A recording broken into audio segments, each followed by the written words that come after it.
Over here, on the far right side of our map, the map Metalopolis. Startail placing second in the GSL Team League. And there's a shot of him now, drinking Pepsi. Why don't we have any Pepsi? I don't know. Now on to our blue player. We have from China, the Chinese hope. Can he do it? He is. We Lona Pride. So these are cross spots.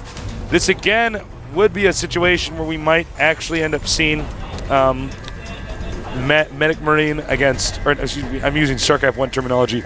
Just bio play, Medevac and Marauder Marine. Or we could see these guys go to Siege Tank Marine because they're both doable on this map. Well, our viewers are gonna be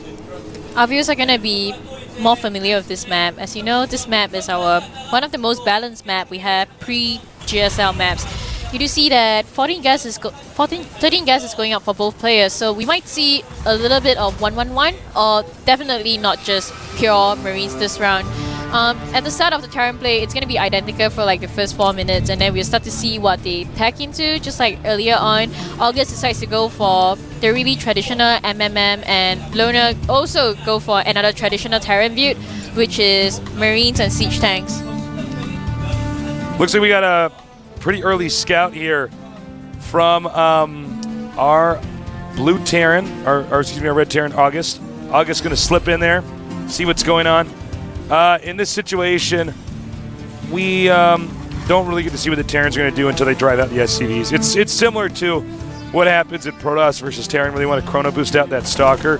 There's no need to try to, give anything away, especially not in Terran versus Terran. A matchup where there's so many different things you can do.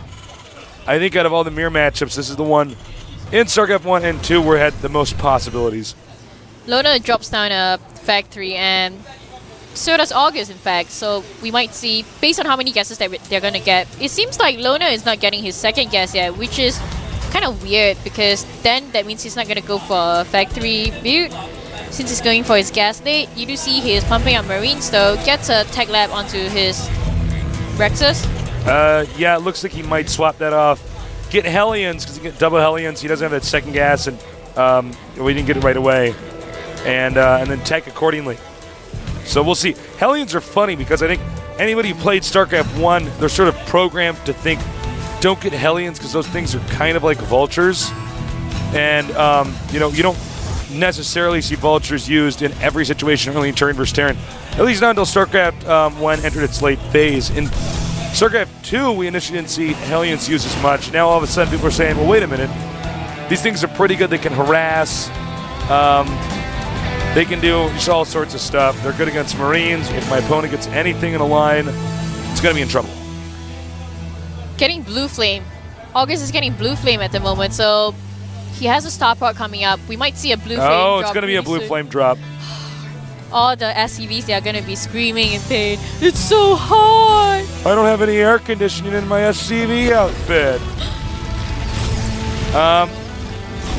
Luna does spot that one.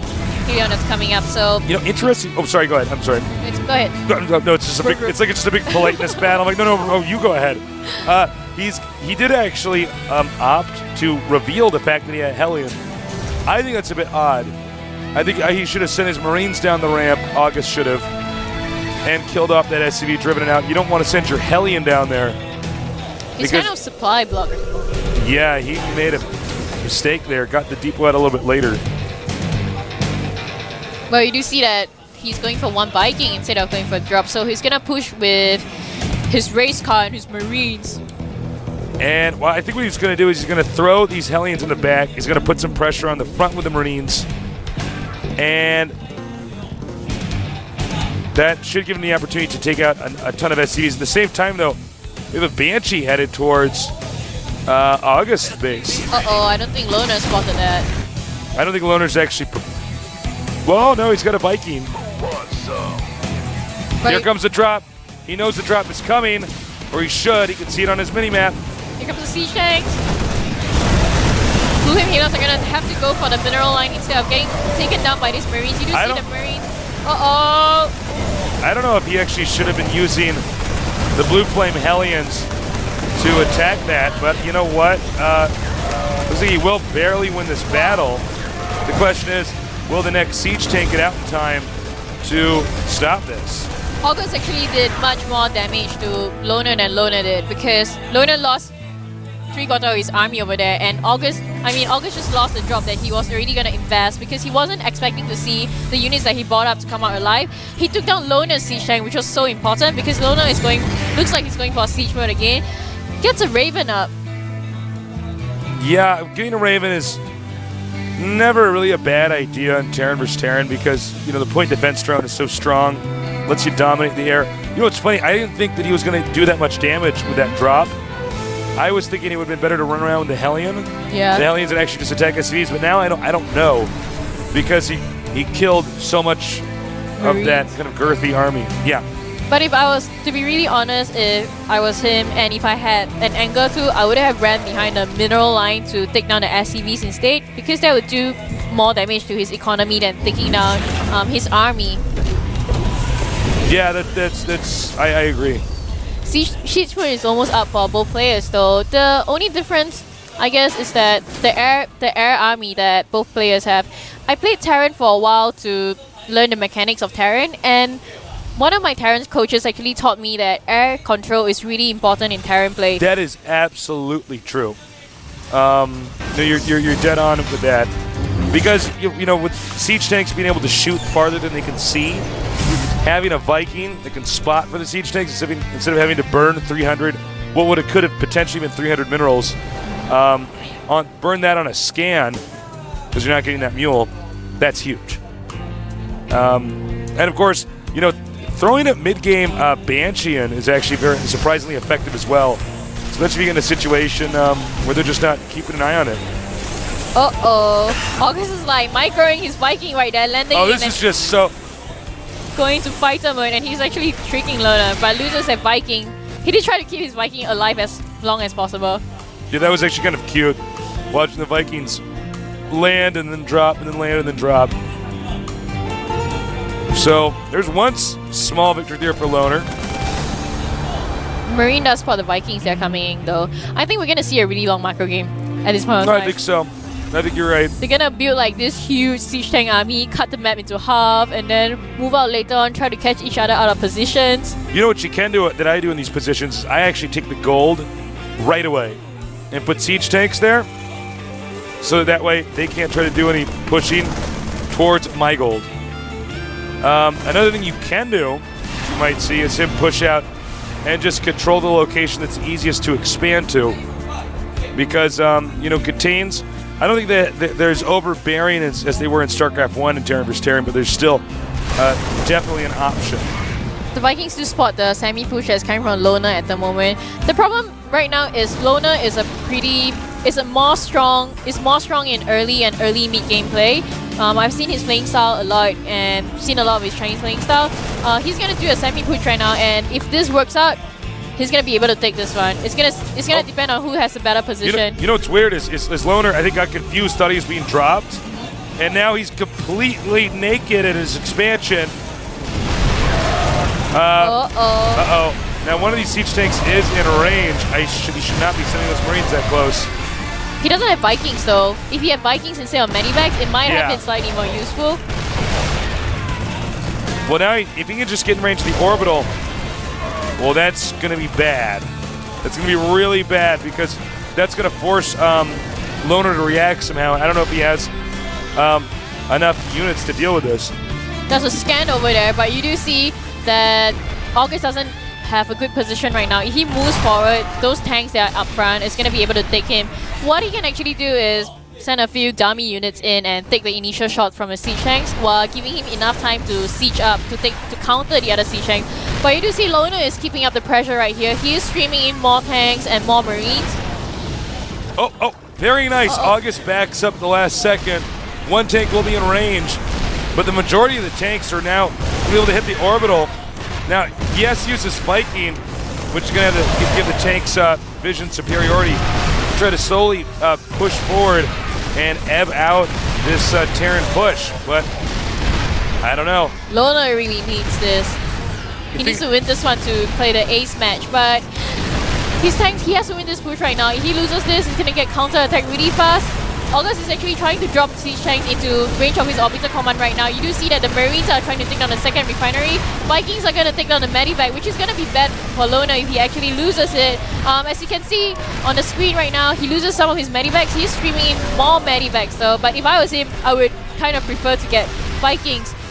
You do see he's gonna come in with his Marines right now. Here it is, he's sending the SCVs as well. Loner says it's now or never. Now, a lot of SCVs were killed, but it looks like he did manage to survive the push. Now, here's what's weird about situations like this. You look at this and you think, yeah, Loner's coming back. But then if you look at the unit counting station, he actually, the SCV number is pretty depressing. It's 31 SCVs for Loner, 51 SCVs for August. What do you think about that? Why do you think Loner got caught out of position at the point of time? He lost his couple of tanks, which, you know, I said earlier, August can actually send some of his unit as dummy to tank the heat from the tank and let his own tank come in.